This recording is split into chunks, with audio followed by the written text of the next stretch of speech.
Hello everybody. I know it has been an awfully long time since I filmed a proper video. I mean, it's been 3 weeks since I uploaded my last video, but that was one of my sort of what I'd like to call a straight vlog, where I film one video and I upload it from my phone. But I have done a lot of vlogs beforehand, with my camping vlog, my prom vlog, I don't know, I'm sure I did my Lake District vlog. I've just done loads of vlogs, and so I wanted to do a proper sit down video with you. I am absolutely roasting right now. It is 24 degrees in my bedroom and much hotter than that outside, and I am not clothed for this weather, quite frankly. I went out this morning at 10:30 and it was not that warm, and I thought, I won't bring a coat and I'll be fine. I was not fine. I have absolutely fried. I went into town and I was so hot and the bus was frying. But anyway, regardless, that is not the point of this video. I am filming this video because I am, shock horror, a feminist. Yes, I'm a feminist, and there's nothing wrong with that. But I just want to talk about some of the myths, some brilliant feminist literature I've read, because obviously this is a book channel, and just discuss feminism and let you know my views on it, which obviously are feminism is a positive thing, but I just want to tell you a bit more about that. So, as per usual, my video was inspired by a book, and today it is this brilliant piece of literature, yet again a Holly Bourne book, because I do love Holly. She is my YA queen. I don't have better words for Holly. She's the most brilliant author, and she manages to write great YA that includes relationships and things, but it most certainly passes the Bechdel test, which I will talk to you about later. This book made me want to start a feminist revolution. It talks about starting a feminist revolution, but quite frankly, this book is just brilliant. As I was saying, this book, it didn't change my views on feminism, but it made me want to be more of an activist, to actually stand up for feminism in daily life more, because so much of the time I see around me things that upset me so much because it's blatant sexism and it's so drummed into us.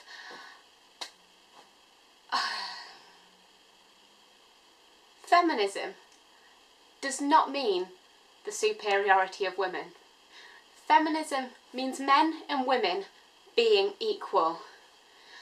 And this is where I think people start to misunderstand feminism, because it has fem, the female prefix, in the name. Many people complain about this. They say it should be equalitist, and I do understand where they're coming from, but when the whole of the human race is called mankind, is it such a big deal that feminism is called feminism? Is it because, in principle, it did start with sticking up for women's rights.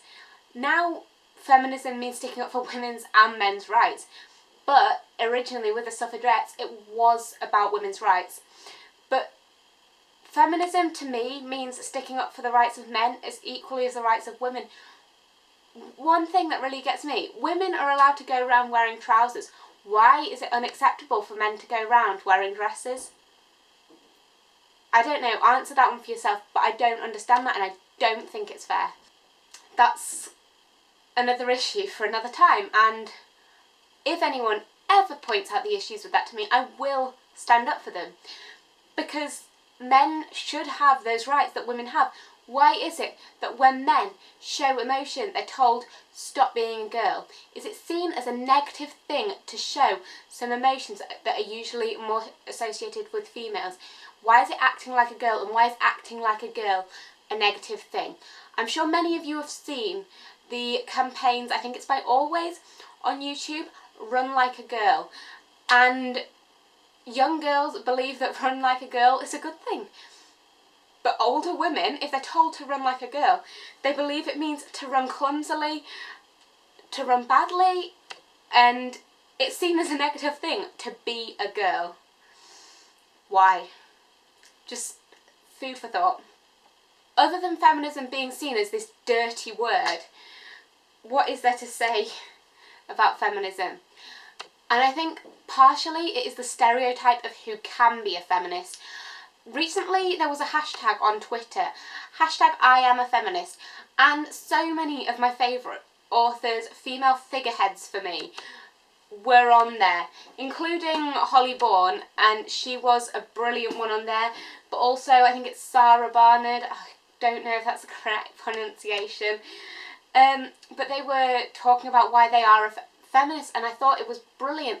The issue was the majority of the posts on hashtag I Am A Feminist were demeaning feminism and trying to insult feminists. I saw so many actually trying to directly accuse and stereotype feminists.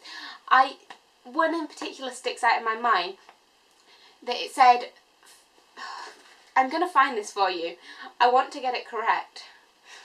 I'm just going to read you what it says because it's despicable and it's a stereotype. I am a feminist because I'm a fat lesbian with pink hair who gets offended by everything. First of all, there is nothing wrong with being a lesbian. But secondly, that is the most gross stereotype. To be a feminist, you do not have to be old, you do not have to fit a certain mould. Anyone can be a feminist. I can be a feminist, my brother can be a feminist, my dad, my mum, my family, anybody can be a feminist. Men, women of all ages, anybody can be a feminist if you just believe in basic human rights and equality for men and women. And I don't see what's so hard about that. But clearly people do. I just thought I'd recommend some more feminist literature to you. Lean In by Sheryl Sandberg. Sheryl Sandberg is the CEO of Facebook, and she has written the most brilliant book about like women in workplaces. This book taught me so much. I was reading it at the same time as writing a bit of coursework about an iconoclastic view, and I wrote about feminism, and it was so helpful to me. Some of the statistics in here are so helpful, and I just want to see if I can find any to point out to you.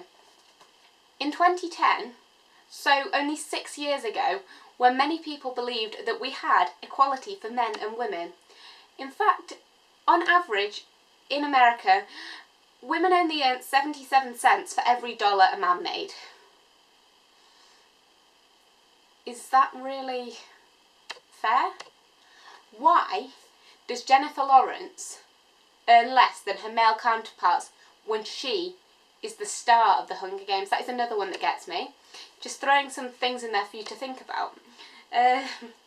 Now I want to find you the one about leadership, and I don't think that's in here, but it was to do with the ratios of leadership in different countries, and if you look it up, the percentage of males holding seats in Parliament is so much higher than the percentage of women holding seats in Parliament. It is grossly unfair. I mean, and I don't understand it. I really don't understand it. The third if you can, What's a Girl Got to Do? Third book I want to recommend to you is I Am Malala, and it's a long, it's not a long book, but it's a difficult read. I'm not going to lie to you. It did take me a month to get through this book compared to the 2 days it took me to get through the Holly Bourne book, but this book is brilliant, and it teaches you so much about women's rights in other countries, because in this country we have so many more rights compared to other countries. We are so privileged. Malala, as many of you know, was shot in the head for sticking up for girls' education rights, and now she's the youngest person ever to have won the Nobel Peace Prize. But why can that even happen, and why is it happening so often? Because Malala we know about, but there are so many other women who we don't know about who are suffering for being a woman. There are countries where women aren't allowed to drive because they're women. Thank you for watching this video, and I hope you have enjoyed and maybe learnt something.